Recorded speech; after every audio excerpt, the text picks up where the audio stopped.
হ্যাঁ, ঠিকই পড়েছেন যে নিউ ফাইন্যান্সিয়াল রুল 2026 যেটা 1 এপ্রিল থেকে চালু হলো। তো তাতে আপনার স্যালারি কিছুটা কমতেই চলেছে।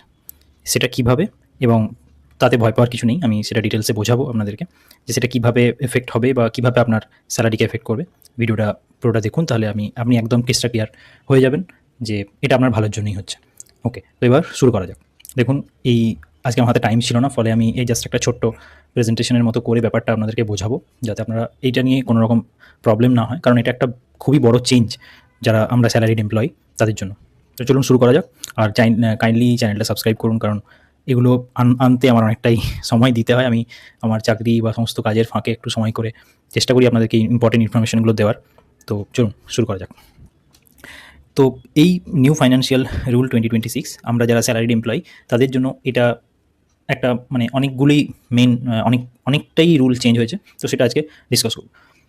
ওকে, সো নেক্সট হচ্ছে যেটা ফার্স্ট যে রুলটা চেঞ্জ হয়েছে সেটা হচ্ছে আপনার চেঞ্জেস ইন স্যালারি প্ল্যান। সেটা কি, খুব সহজ করে বোঝাই ব্যাপারটা, তাহলে ইজি হবে। মানে আমাদের ধরুন আপনার স্যালারি সিটিসি, যেটা আমরা কস্ট টু কোম্পানি বলি, যারা আমরা প্রাইভেট সেক্টরে চাকরি করি তারা জানি যে আমাদের যে কোনো কোম্পানি হয় সিটিসি দেওয়া হয়, কস্ট টু কোম্পানি। তো ধরে নিন যে আপনার কোম্পানির সিটিসি মানে আপনার সিটিসি 10 লাখ। এবার সেখানে আপনি দেখবেন আপনার স্যালারি স্লিপ যদি আপনি ব্রেকডাউনটা দেখবেন, যেখানে 30% আপনার বেসিক স্যালারিটা কম, কিন্তু আপনার ইনহ্যান্ড স্যালারিটা অনেকটা বেশি। কারণ সেখানে আপনার থাকছে এইচআরএ বা স্পেশাল অ্যালায়েন্সেস, এগুলোর উপরে আপনার 70% স্যালারি ডিপেন্ড করে। মানে মেনলি ম্যাক্সিমাম কোম্পানি এটি ফলো করে। এতে কোম্পানির একটা সুবিধা হয়, কী হয় সেটা আপনাকে বোঝাই। কারণ যে কোনো কোম্পানিতে এখন ইপিএফটা আমরা জানেন যে এমপ্লয়ি প্রভিডেন্ট ফান্ড থাকে।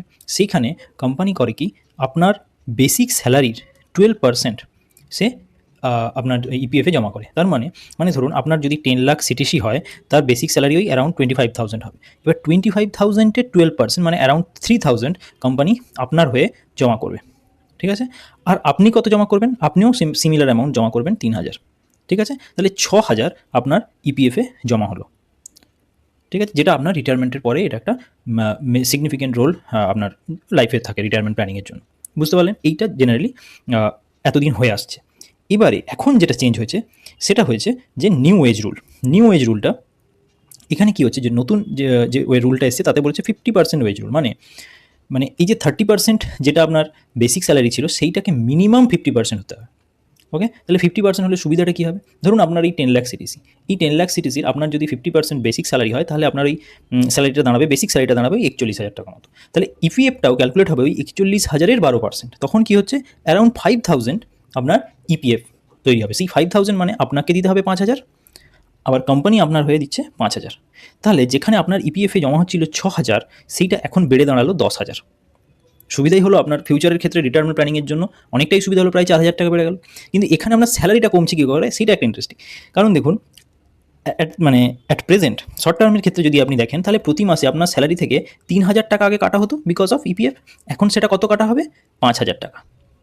তার মানে আপনার যে টেক হোম স্যালারি সেটা 2,000 টাকা কমে যাবে। সেই কারণেই অনেকে বলছে যে এর জন্য আমাদের স্যালারি কমে যাচ্ছে, কিন্তু সেটা শর্ট টার্মের জন্য হয়তো আপনাকে একটু আপনার হয়তো খারাপ লাগতে পারে, কিন্তু বিশ্বাস করুন লং টার্মের জন্য এটা ফার বেটার। এবং শুধু এটা বেটারও নয়, আপনার স্যালারিটা কিছুটা বাড়ছে, কোম্পানি আপনাকে 2,000 টাকা এক্সট্রা দিতে বাধ্য হচ্ছে। মানে আগে কোম্পানি যেটা দিত 3,000, সেখানে আপনি এখন পাচ্ছেন আরও 2,000 টাকা এক্সট্রা। তার মানে বেসিক্যালি আপনার স্যালারিটা বাড়লো। সো শর্ট টার্মের ক্ষেত্রে এটা আপনার ক্ষেত্রে একটা পেন হলেও, কিন্তু লং টার্মের ক্ষেত্রে ইট ইজ ভেরি গুড। এইটা একটা বড় চেঞ্জ আমাদের স্যালারিড এমপ্লয়ীদের জন্য। ওকে, এবার নেক্সট যে রুলটা আছে সেটা বলি। সেটা হচ্ছে সেকেন্ড ডে সেটেলমেন্ট। এইটা খুবই ভালো, বিশেষ করে যারা আমরা কোম্পানি সুইচ করি তারা আমরা দেখেছি বা এটা আমরা জানি। ধরুন আপনি একটা কোম্পানিতে কাজ করছেন, তারপরে আপনার যে কোনো কারণে আপনি কোম্পানি সুইচ করতে চাইলেন, আপনি কোম্পানি বিতে গেলেন। এবার কোম্পানি বিতে মানে এতে থাকাকালীন ধরুন আপনার কিছু ডিউ থাকতে পারে, সেটা স্যালারি হতে পারে বা ইনসেন্টিভ হতে পারে। কারণ আপনি কোন মুহূর্তে কোম্পানি ছাড়ছেন সেই মুহূর্তে যে সমস্ত কিছু ক্লিয়ার করে বা কোম্পানির ফাইন্যান্সিয়াল ইয়ারের শেষে তবে না সে সেটেল করবে। তো এক্সপেন্সেস, অনেকে যারা সেলসে কাজ করেন তারা আগেই কিছু টাকা খরচা করেন নিজের পকেট থেকে, কোম্পানি সেগুলো পরে এক্সপেন্সেস হিসেবে দিয়ে দেয়। তো সেইগুলো যখন আপনি একটা কোম্পানি সুইচ করছেন, সেটা জেনারেলি 30 to 90 ডেজ লাগতো সেটেল হতে। আর কিন্তু এখন নতুন যে রুলটা এসছে, সেই নতুন রুলটায় যে এখন সেটাকে আপনাকে 2 দিনের মধ্যে সেটেলমেন্ট দিতে হবে। তো এটা একটা খুবই বড় একটা রিলিফ। কারণ যে ধরুন কোনো একজন ফ্যামিলি মেম্বার যে কোম্পানি এ থেকে বা কোম্পানি একটা কোম্পানিতে শিফট করছে, সে প্রথম 1 মাসের প্রথম কথা তো সেই কোম্পানির বেতন রেগুলার বন্ধ হলো, প্লাস তাকে একটা আলাদা কোম্পানি গিয়ে 1 মাস কাজ করার পরে তবে সে একটা মাসে স্যালারি পায়। ফলে বেসিক্যালি সে প্রায় মধ্যিখানে 1 মাস থেকে 1.5 মাস সে স্যালারিটা উইদাউট এনি স্যালারি সে কাজ করছে। তো সেটা খুবই ডিফিকাল্ট একটা সংসার চালানোর ক্ষেত্রে, যাদের অনেক রেসপন্সিবিলিটিস থাকে তাদের ক্ষেত্রে। ওকে, তো সেইটা একটা বড় রিলিফ। আর নেক্সট হচ্ছে গ্র্যাচুইটি আগেও ছিল 30 দিন, এখনও 30 দিন। তো এটাতে খুব একটা চেঞ্জ হয়নি। থার্ড যে চেঞ্জটা হয়েছে সেটা হচ্ছে সিম্পল ট্যাক্স সাবমিশন সিস্টেম। এই কিছুদিন পর আমরা ট্যাক্স সাবমিশনের শুরু করবো মে মাস থেকে। তো বুঝতেই পারছেন যে প্রতিবারে ট্যাক্স সাবমিশন হলেই আমরা ভাবি যে ও বাবা আবার এত ঝামেলা, চলো কাউকে একটা সিএকে দিয়ে দিই। সিএ কী করে, আপনার কাছ থেকে একটা আচ্ছা খাসা টাকা সে নিয়ে নেয়। তো ঠিক আছে, সে আপনি হয়তো বুঝতে পারেন না, টার্মিনোলজি বুঝতে পারেন না, সেই কারণে হয়তো আপনি ভাবছেন যে কোথাও ভুল হলে ইনকাম ট্যাক্সের নোটিশ চলে আসবে, তার থেকে বাবা সিএকে দিয়ে দিই। সিএ কিন্তু যথেষ্ট পয়সা কামায়। এক্ষেত্রে এখন করছে কি, এটা অনেকটা সিম্পল। আগে যে রুলটা আমাদের মানে যে আইনটা ফলো হতো ট্যাক্সের জন্য সেটা হচ্ছে ওল্ড ইনকাম ট্যাক্স রুল 1961। এখন সেটাকে চেঞ্জ করে একটা সিম্পল রুল আনা হয়েছে।